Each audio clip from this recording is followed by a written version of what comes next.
Bonjour, aujourd'hui on est dans un bureau rock'n'roll et on revient vers vous avec un producteur, le président de plusieurs maisons de disques. On est avec le président d'Universal, on est avec Pascal Nègre. Bonjour Pascal. Bonjour.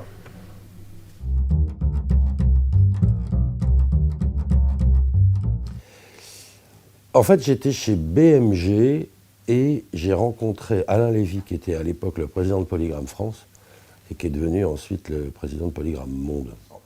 Je commence à grandir, on me fait grandir dans l'organisation, et puis un jour on me propose la présidence. Moi j'avais 33 ans. Et je commence à discuter et je lui explique pourquoi, surtout, je ne voulais pas faire ce métier, quoi. Et alors il m'écoute, il me dit je suis d'accord. Je lui dis c'est bon, il a compris. Et à ce moment-là, il me dit deux choses. Un, je vous demande ça comme un service personnel à charge de revanche. Alors là, qu'est-ce que vous répondez à ça? Et la deuxième chose qui a été, à mon avis, la plus maligne, il m'a dit c'est l'homme qui fait le poste, c'est pas le poste qui fait l'homme. Et je crois qu'effectivement, il y a des fonctions, et puis il y a les hommes qui remplissent les fonctions. Et je pense que le plus important, c'est l'homme qui va décider, c'est la personnalité de chacun qui fait que le même job ne va pas être fait de la même manière, quoi.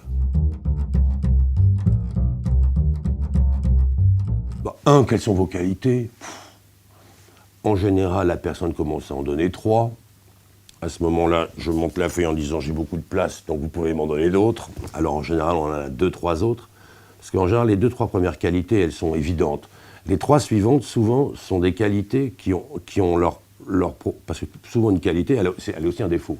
Donc ça permet déjà de savoir un peu où on va. C'est vrai que quand vous avez les qualités et les défauts, en général, vous savez, si vous écoutez la personne, vous savez à peu près quel est son profil. Après, il y a la troisième question qui m'amuse toujours, c'est vous voyez où dans 10 ans? Voilà.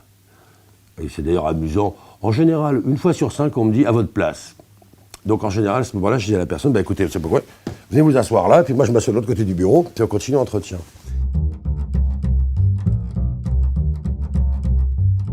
De temps en temps, ils ne sont pas dans la réalité, quoi. Ils ont une vision du monde du travail un peu, je dirais, un peu romantique, quoi. Et je pense que moi, j'ai été une grande partie de ma vie professionnelle sous-payé. Voilà. Mais ce n'était pas important, parce que pour moi, l'important, c'était l'intérêt de mon métier. Et c'est vrai qu'il y a aussi l'idée, bon, alors voilà, je veux le temps, machin. Ouais, ok, très bien, mais qu'est-ce que t'as fait? Et je pense que, bizarrement, la nouvelle génération, elle est d'un côté très sûre d'elle, et d'un autre côté, absolument pas sûre d'elle. Il y a une espèce de contradiction, de doute,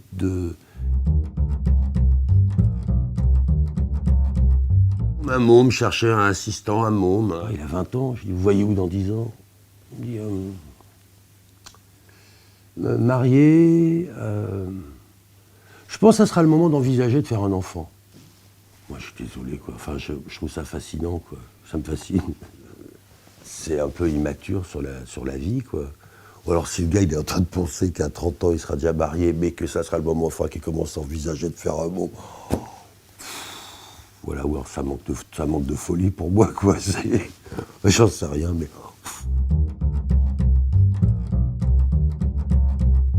Apprendre à faire le café, ça sert toute une vie. Bon, déjà. Je sais pas, parce que moi je suis très embêté là-dessus, parce que moi j'ai démarré dans une radio libre, j'étais pas payé, j'étais bénévole. J'étais même pas stagiaire, j'étais bénévole, c'était encore mieux. Alors, bénévolo, je le veux bien. Ok, d'accord, mais enfin, bon. Quasiment tous mes patrons de label ont démarré stagiaires. Et je dois avoir 20 ou 25% des gens du marketing qui ont démarré stagiaires. Donc c'était vraiment un moyen de recruter. Et c'est vrai que depuis qu'il y a eu les nouvelles dispositions, on a beaucoup moins de stagiaires. Beaucoup moins.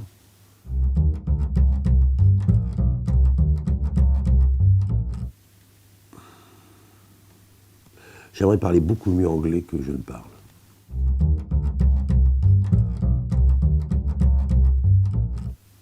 Je suis quelqu'un qui n'est pas pressé.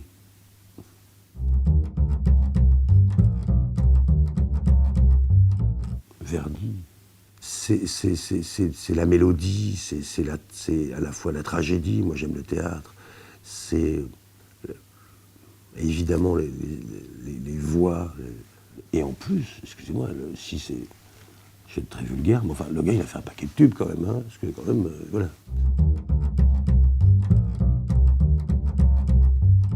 Pour vous envoyer un CV, le courrier ou les réseaux sociaux? Les deux. Les deux. Oui, de temps en temps, j'ai des demandes sur mon Facebook, et ça marche de temps en temps. Parce que vous faites le pré-entretien à 1h du matin. Le piston ou la sélection transparente? Non, la sélection.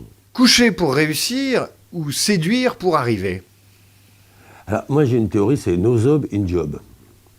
Candidat ponctuel ou candidat factuel? Non, candidat factuel. Excellente présentation ou excellente élocution? Plutôt l'élocution, quand même. Candidat bilingue ou candidat sachant se faire comprendre?